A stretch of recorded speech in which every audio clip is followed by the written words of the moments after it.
So, hello, how y'all doing? Y'all know I normally do not do all of this for a live. I was supposed to be at the Capitol today, but some unforeseen things came into place and it made the trip not possible. I definitely want, my sisters and my siblings to take care of themselves. Self-care is so important. We do so much magical work out here. So self-preservation, they say that's the first flaw in nature. If you can't take care of yourself, how you gonna be able to take care of others? And things wise that change plans. And I know that the ancestors are gonna work it out. I'm definitely there in spirit. Solidarity. I had the power to the people fit for y'all. Like I was going look, I was with it. I had the Marsha P on the front, baby. I had the Harriet Tubman on the back. You know what I'm saying? The Lady Godiva. I was ready for y'all. I had on the pride lashes. I was ready, but you know what I'm saying? The ancestors say, when things get in line, when it's meant to be, when it's supposed to happen, it's gonna happen. But anyway, I came down here for not just the purpose of going to the Capitol, although that was the priority. I've been doing some networking with other members of the queer community. I also met this artist who, my goodness, I'm so attracted to. Um, Birthday on the same day as my ex-husband's birthday, not the one who passed last year, because the one who passed in January, his birthday is on June the 12th. My ex-husband, who y'all know, who I started New Legacy with, his birthday was June the 13th. So his birthday on June the 13th, just like my other husband. And I'm telling you, the vibes is all there. Like, but the beautiful thing about both of us being Geminis is that we're both mature. He like 10 years younger than me, but I'm 47, so we're both mature. So he's able to communicate his feelings. Like we're both good communicators, and I love that. So I definitely like the chemistry is there, but like if we make it a go, if we go for it, it's like it wouldn't be the wisest thing because there's so much creative potential there. There's so much powerful potential there. But it pisses me off sometimes because sometimes I wish I could just be just boring and ratchet with no creative goals. And I mean, I don't really mean that. I'm just having a moment. Like I told y'all, this was a rant. Like I'd be like, why do I have to think like I think sometimes? Like why do it just makes it difficult for me to just give into the moment, when I know what's at stake, because like me and him, we was opening portals without even having sex. Like, like people think that the only way you can open a portal is to bring a baby here.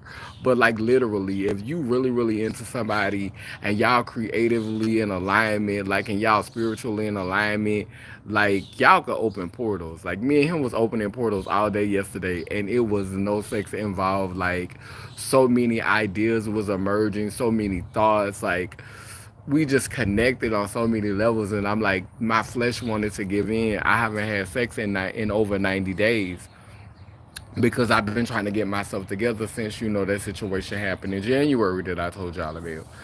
So like I just really been taking a pause from the physical intimacy, but I wanted to yesterday. Oh my goodness, ever since he came into my life. It was so hard. My goodness.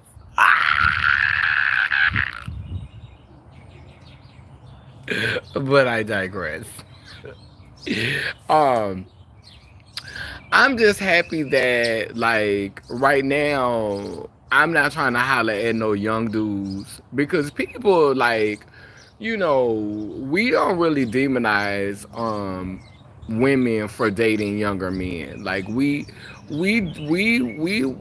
demonize these men for talking to younger women, much younger women. And I feel like I really honestly don't even have too much to say on that, because when in slavery days and in the oppressive days that we come from, children was getting married when he was young enough to shoot a load and go to work, and she was old enough to ovulate and carry, and have a cycle, like, and time is not like that now, but all it takes is a slip of the economy for us to go back to being a third world country, and shit will change up again. Enough people die, enough people get destroyed, as they constantly trying to decrease the population. Enough people die, child, they'll make allowances to the rules. The only reason why they not allowing for all of that stuff that they used to allow for now is because there's really no excuse for it. But trust me, if the economy was to suffer to the point of, no one had jobs, buku people was dying, like if we was just to slip into a dark age, child, shit would change up real quick. So, I don't I don't see these luxuries and all of these things that they offer us now as anything permanent. I know that this shit is subject to change if we just keeping it real. But as for me, it's like I don't judge people who date people who like super young. Um like I don't think you should date people like if you're in your 40s or if you're in your late 30s. I personally don't think you should be dating someone who like 18, 19, 20 years old, because what is this really gonna be? Like they just got they I mean, it depends. Like you don't know how them children grew up. Like they could have grew up in the streets selling drugs, hustling. You don't know what type of background they come from. So it's a rare occasion where you can meet a super young person that would be mature enough. The other person could have been extremely sheltered, and the other person could have been, exposed to grown up stuff at a young age, which is not right, but it's real. It's a reality for some people. But when you get into a relationship with a person, and you are nearly twice their age, and you know that they don't have their critically thinking matter yet, because you don't get your critical thinking matter until you turn 26. So if you know you dating somebody who brain haven't finished developing, and you placing all these expectations upon them, and you think that y'all finna build a life together that's gonna last forever, then that's kind of foolish. Because again, this person ain't got that critical thinking matter. So my thing, what I would say to you, if you feel like you just gotta go for that, enjoy the ride, honey. Enjoy them good. If you dating a person that's 23 years old and you 40 years old, honey, and they love you and they pursuing you and they want to be with you at 23 years old, honey, all I can tell you to do is enjoy 23, enjoy 24, enjoy 25, and enjoy 26. But don't be trying to place the world on this person's shoulders, because, girl, that is subject to change when they get their critical thinking matter. And a lot of these women be out here handcuffing these little boys, these little young men, girl, 23 years old, 22 years old, girl. I done been in that situation. It was not on purpose. I was 34, he was 22, and I was in love, and it was legit. And that's where I was, and that's where he was. And when he turned 26 years old, honey, and that critical thinking matter came in, girl, it became a whole nother story, girl, and he decided to go in a different direction. And I know other people that are close to me in my life, girl. You was in your late 30s, girl, and he was 22, 23, 24, girl. And girl, he came and put that little young dick on you, girl, and gave you that little useful smile, girl, and made you feel young, girl, and made you feel alive, girl, and you was ready for the ride, girl. And then when he turned 26 years old, girl, he flipped the script on you, girl, because he got that critical thinking matter, girl.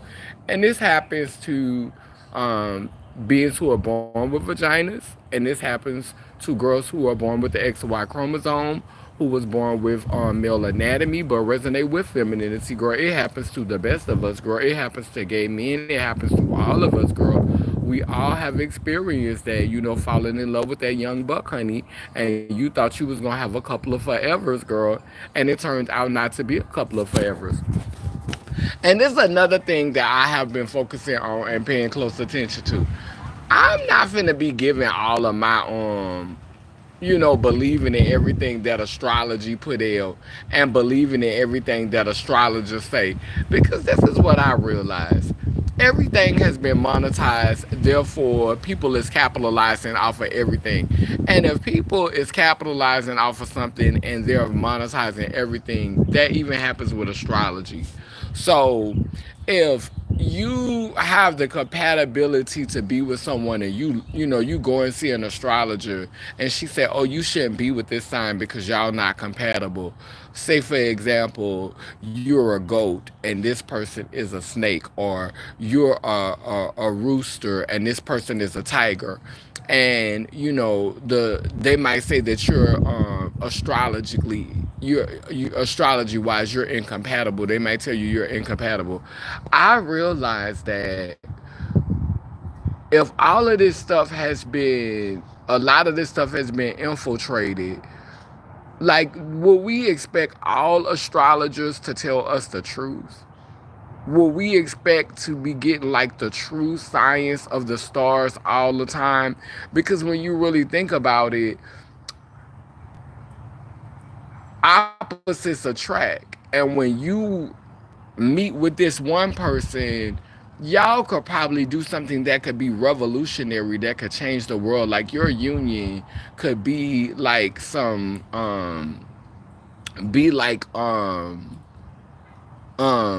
lack of a better term, because we live in a colonized society, but Alexander the Great and Bagoas. You know what I'm saying? They probably wasn't compatible. The stars, astrologically, they probably were not compatible. Some of these great lovers and some of these great romances that have existed throughout time, these were probably astrological signs that were not fated to be together.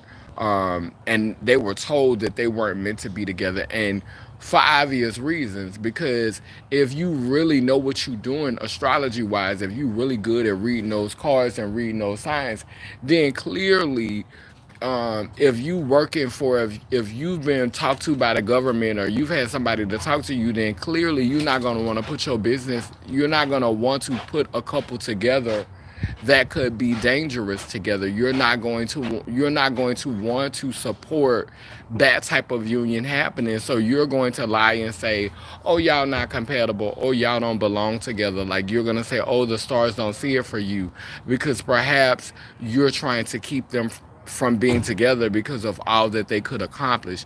And then if a couple gonna get together and it's just gonna be, boring plain Jane for the next 20 or 30 years, but they'll have a few good moments enough to keep them together, then yeah, we want these types of unions. So, I don't always believe everything that astrology says, whether it's the Chinese, the tarot cards, all of that, because all of it has been infiltrated. And depending on who you talking to, they could be a op, they could be a representative, they could be an agent, they could be somebody that has been strategically placed in your space to keep you from being with the person that you're supposed to be with, that can help you do those revolutionary things to create change. So that's really pretty much what I wanted to talk about on this video rant. The stuff that I wanted to express and share. I hope that you all are having a good Monday and taking care of yourselves. Down by the nine that I say, cool, keep spinning and turning in Gani Iyanko Kalukalo, which means I'm a child of God Goddess. And if I am, you are. You have a blessed day. Amen. A woman, they them, they